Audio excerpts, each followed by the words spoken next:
Commissioner Horton. Here. Commissioner Sanada. Here. Commissioner Varner. A quorum is present. Have you heard from Mr. Varner? I have not. Okay. I'll just remind everybody that on these resolutions we adopt today requires a 4-vote supermajority on all of them, so keep that in mind. Okay. Item B, the public is invited at this time to comment on, discuss any topic that is relevant to or within the authority of the Carson City Debt Management Commission. Do we have anybody that's going to talk? No. Okay. Item C, approval of minutes, February 14th, 2023. We have received a copy of the draft. Unless there are any changes, I'll entertain a motion to approve those minutes. I move to approve the minutes of February meeting. Second. All in favor, say aye. Aye. Okay, item D, discussion and possible action regarding annual report statements, debt management policy, plans and capital improvement, updates of information as required by NRS 350.013. D1 is Carson City and D2 is Carson City School District. So the Carson City people could come up and introduce yourselves and walk us through. We obviously have received all of the material, but walk us through the highlights, please. Thank you and good afternoon. I'm Pamela Ganger, Deputy CFO for Carson City. I'm here for Sherry Russell Benaboo, who is out on vacation today. And here with me to present is John Peterson with J&A Consulting Group. His firm helps us prepare this report every year. Yeah, we've seen John before. Good afternoon, thank you. For the record, John Peterson with J&A Consulting Group. And so I will present just a highlight of the city's debt management policy. In the board packet, it also includes a copy of the indebtedness report and the capital improvement plan that were both submitted to the state per the statute. Wasn't going to summarize those unless there were specific questions. But looking at the debt management policy, I think the highlights really to point out are that as of June 30th, 2023, the city has $143,544,791 of outstanding general obligation bonds. City also has $8,230,600 of revenue bonds and $3,534,838 in installment purchase obligations that are outstanding. And neither the revenue bonds nor the installment purchase agreements are considered general obligation debt. Later on this agenda, the city will be requesting authority from the commission to issue up to $5 million in general obligation revenue bonds. We're calling these park bonds for improvements at the John D. Winter Centennial Park that'll be secured by a pledge of room tax revenues, and we'll walk through that proposal later.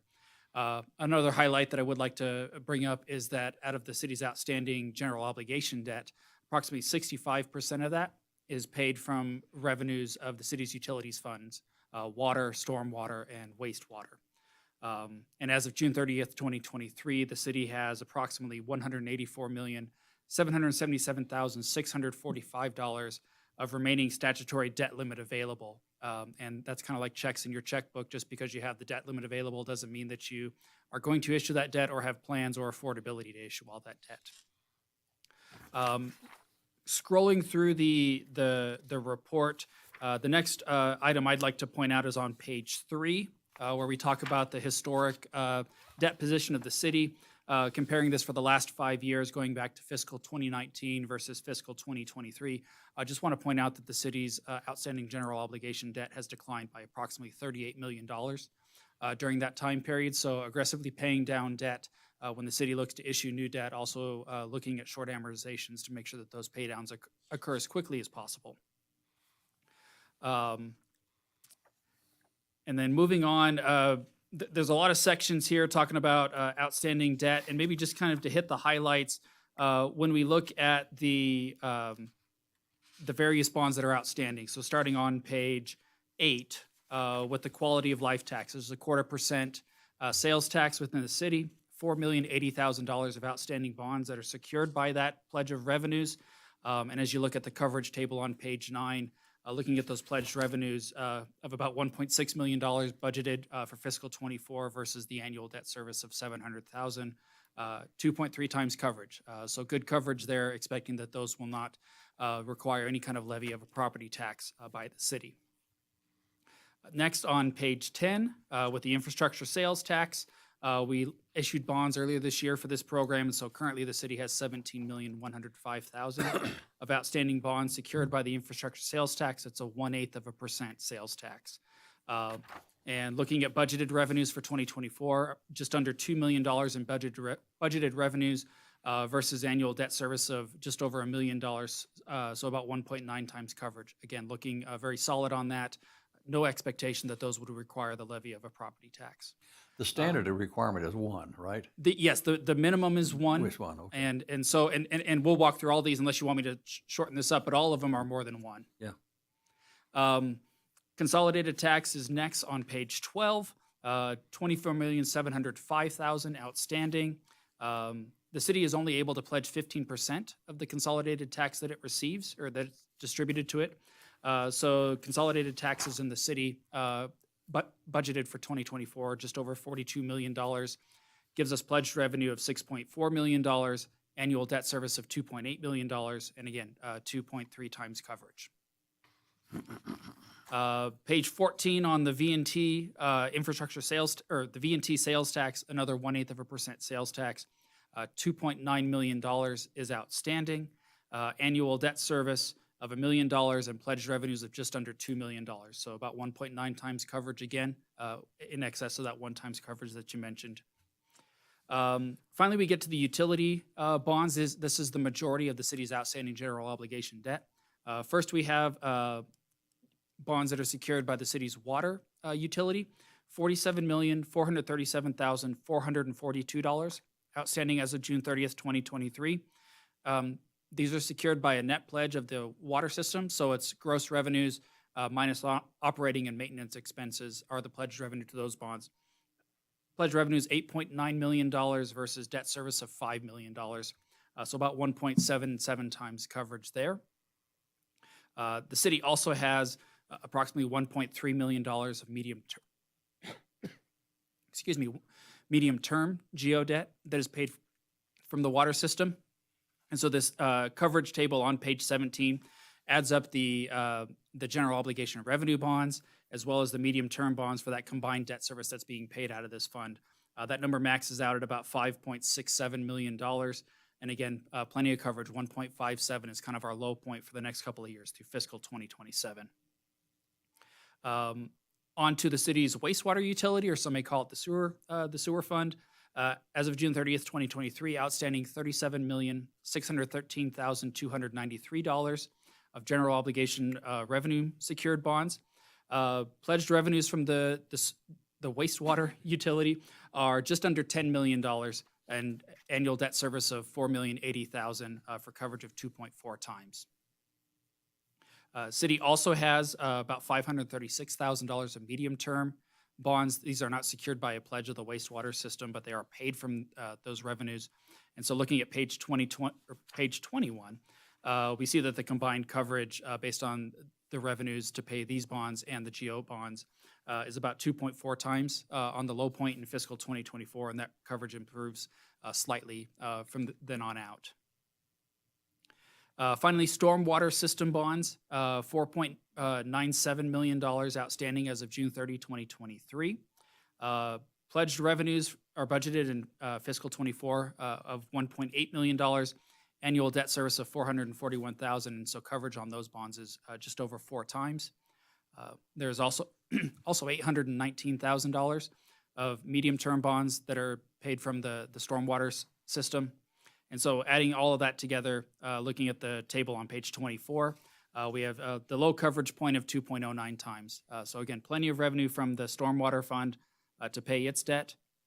And then I think the last item that I want to touch on in this report is the debt limit The city's debt limit is 15% of its assessed value. Combined assessed value in the city for fiscal '23 was just over $2.2 billion, which gives it a total debt limit of $333 million when you subtract out the outstanding $143 million, as well as the proposed $5 million that we'll talk about later. That leaves the city $184,777,645 of additional debt limit.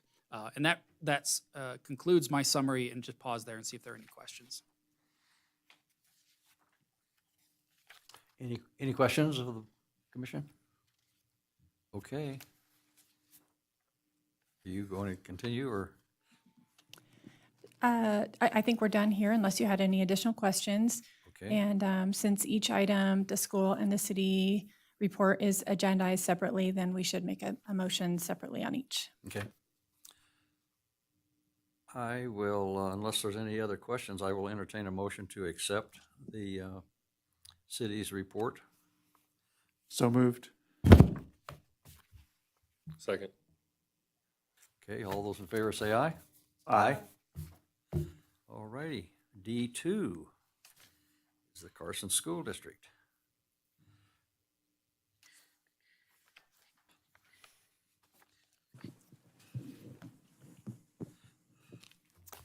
It's my turn. Good afternoon. All It's right, your good turn. afternoon. New kid on the block. Excuse me. My name is Spencer Winward. I'm the Director of Fiscal Services for Carson City School District. And I'm grateful to be here with you guys this afternoon to discuss these important matters. Basically, I'll give you the Cliff Notes version since we only have one revenue stream for our bonds. It's a little bit more simple than what you just heard. And the gist of it is that we're very comfortably within the parameters set forth by statute to cover the debt limits that we have and anything that we seek further on.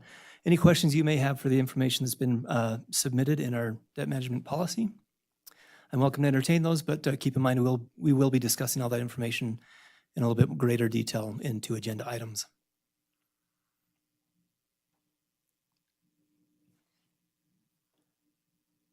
Let's see, for the record, you have approximately 231 million outstanding, or a debt limit available. Yeah, 61 million outstanding, and the debt limit as you stated. Okay. Any questions, comments? I will entertain a motion to accept the report then. So moved. Second. Okay, all those in favor say aye. Aye. Okey-dokey. Thank you. Item E, discussion and possible action regarding a proposed resolution concerning the submission to the Carson City Debt Management Commission by Carson City, Nevada, of a proposal to issue general obligation park bonds, additionally secured by pledged revenues in the aggregate principal amount of $5 million, and approving certain details in connection therewith. Y'all back. Thank you again, Pamela Ganger, Deputy CFO for Carson City. And here with me, I have again John Peterson with JNA Consulting Group, as well as Ryan Henry with Sherman and Howard. Thank you. For the record, John Peterson with JNA Consulting Group. And if it's okay, I'll walk through this presentation again, kind of a high-level summary. The city's proposal is to issue $5 million of general obligation revenue bonds, and these bonds will be repaid or secured by a pledge of 5 13/16% room tax that's imposed within Carson City. A rather odd pledged revenue, but that's the number that we're going with, 5 13/16%. The city does not anticipate that the proposed bonds will have an impact on the city's overlapping tax rate, does not anticipate that the issuance of the bonds will have any impact on any of the overlapping entities, specifically the school district and the sub-conservancy district, for any of their capital needs.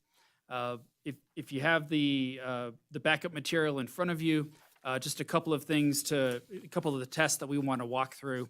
The city's charter limits the city's total geo debt to 15% of assessed valuation. And so for the current fiscal year, this is 23-24, the debt limit is $374,451,347.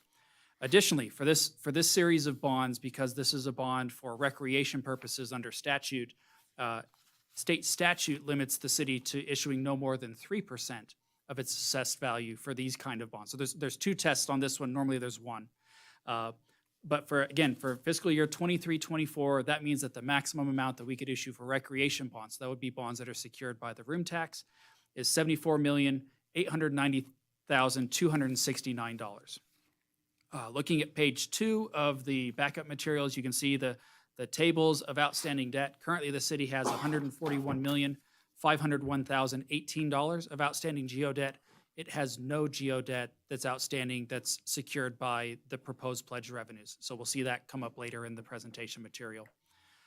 We are proposing $5 million, and so if we look at the table at the bottom of page 4, this is the available debt limit. When you take into account the two debt limits of $374 million for the 15%, $74 million for the 3%, and you subtract out the outstanding bonds, we see that we meet the requirement that we have the available statutory debt limit. $227 million still available on the broader analysis, and just under $70 million available on the smaller analysis, the 3%.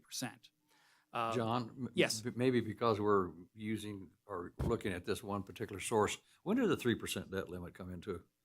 The 3% has always existed, but it only comes into play when we're issuing bonds that are for what the statute calls recreation facilities. And I'll defer to Ryan if I really mess this one up, but generally those are facilities that are funded with room taxes.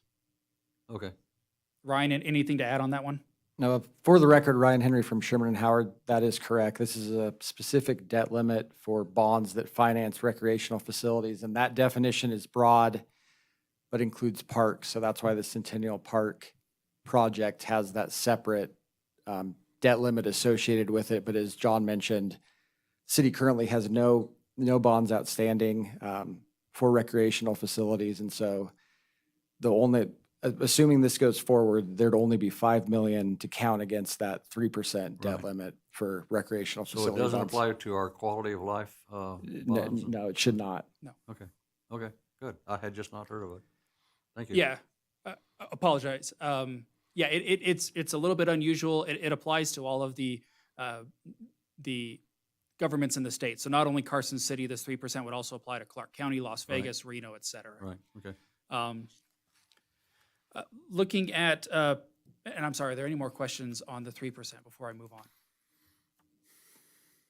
Looking at the plan of finance, again, our plan is to pay these back and pledge the 5 and 13/16% of the room tax. The annual debt service on the bonds is estimated at 5%, maximum of $403,000 over 20 years. And so when we go down to page 6, where we look at the pledged revenues, we can see the history there going back to 2020. Pledged revenues in 2020 were $945,000. Obviously, that was the depths of COVID. And because this is a room tax bond with less visitation, those numbers obviously suffered. The current budget, this comes from the Carson City Culture and Tourism Authority. The budgeted number for fiscal 24 is just over $1.6 million. And comparing that to our expected debt service of $403,000, we see that there's plenty of room under that pledged revenue coverage to make sure that those debt payments are made. I will point out, and this has been said at the Board of Supervisors meeting as well as at the Culture and Tourism Authority meeting earlier this month, that the plan is for these bonds to be paid back by a 2% subset of this overall pledge of 5%. But to the bondholder, they are getting a pledge of all 5 and 13/16%. That 2% is just an internal plan that we've been looking at, and that's what shapes the $400,000 annual debt service that we're looking at. And then I guess kind of moving on to page 7, again, because the pledged revenues are more than enough to repay the bonds, we're not expecting that this will have any impact or require the city to levy a property tax to repay them, so it won't affect the maximum overlapping tax rate.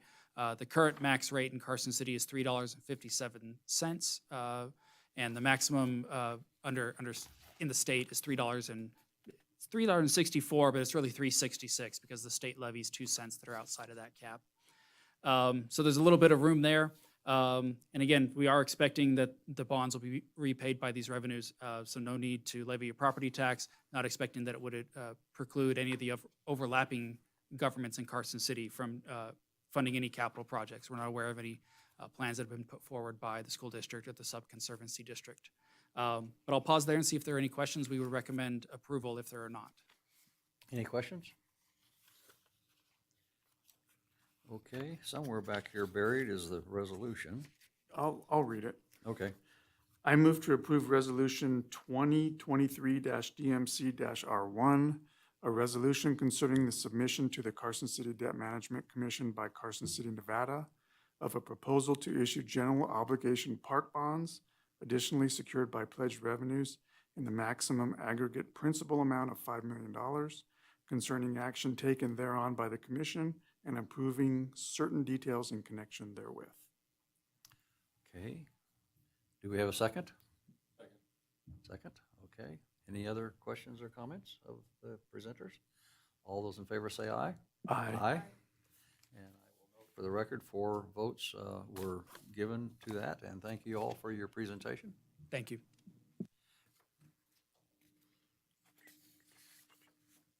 Okay, item F is possible action, discussion, and possible action on a resolution concerning the submission to the Carson City Debt Management Commission by the Carson City School District of a proposal to issue general obligation bonds in one or more series in the maximum aggregate principal amount of $40 million. Okay, gentlemen?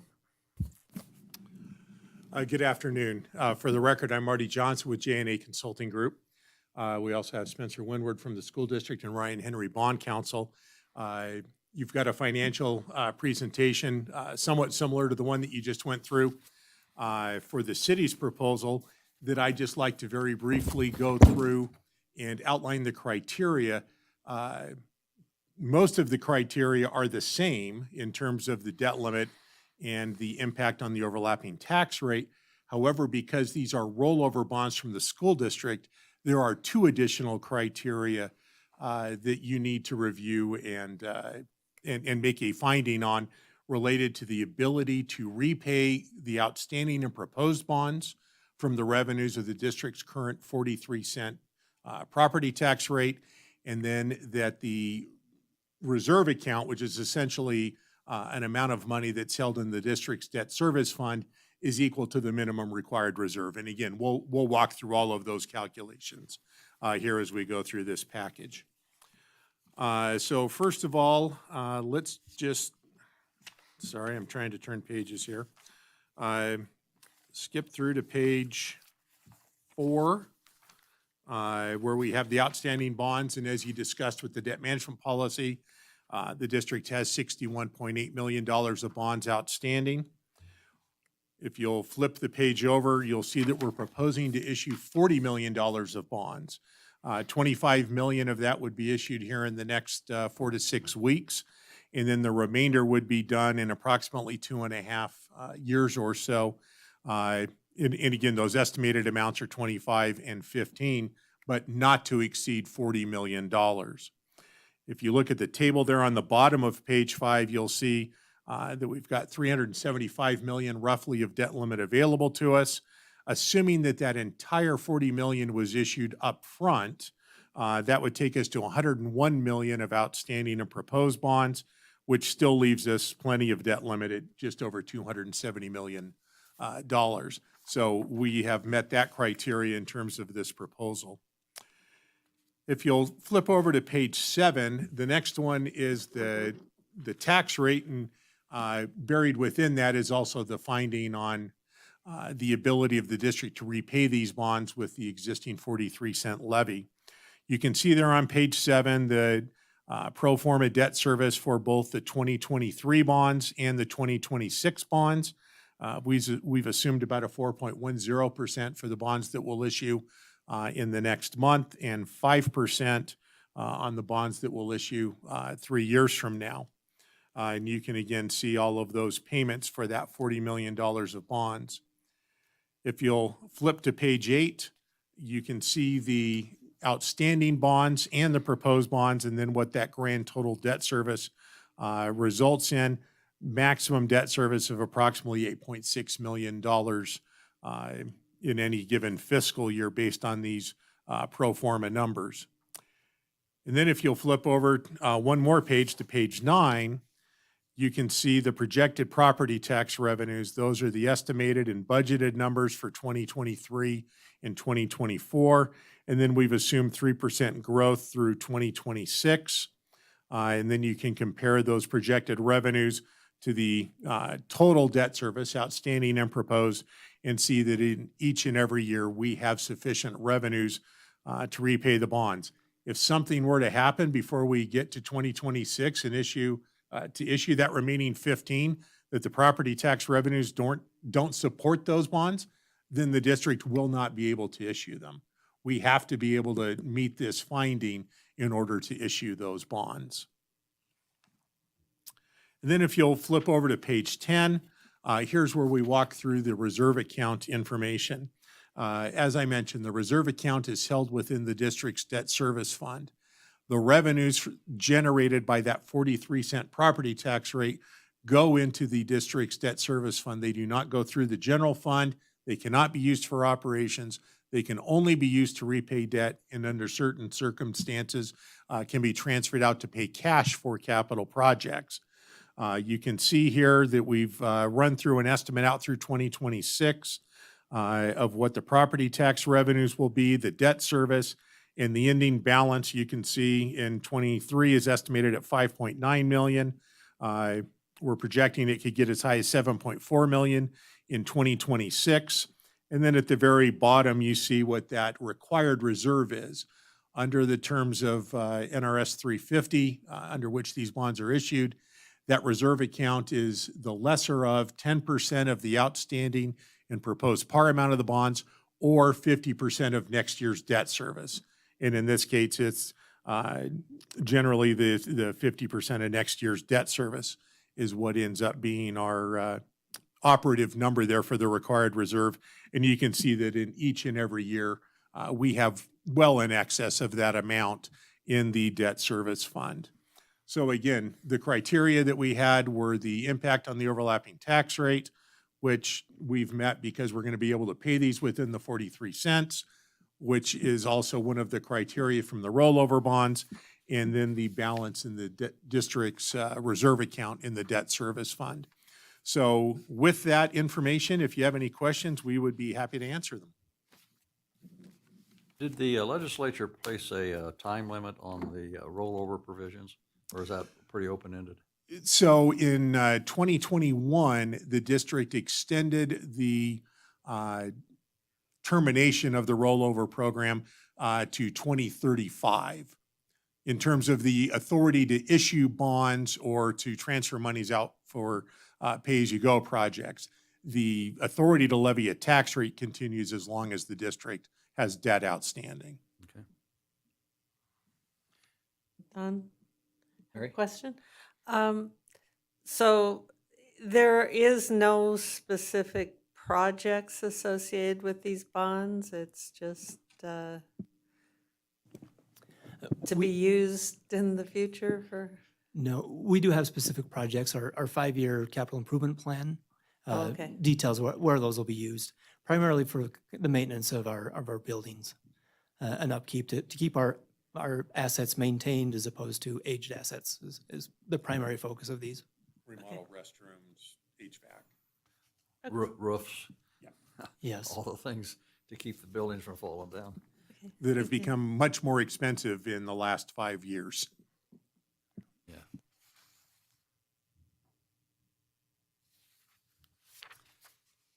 Any other questions? Okay. Want me to do it again? Nick, you want to do the Sure. resolution?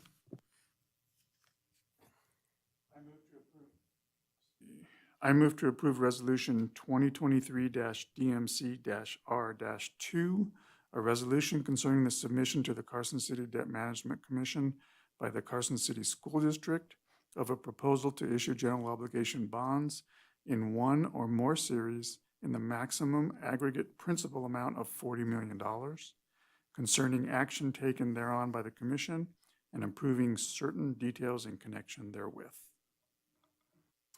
Do I have a second? Second. Okay, any other questions, comments? All those in favor say aye. Aye. And the record should indicate that there were 4 votes on that motion, and thank you all for making your presentation. Thanks.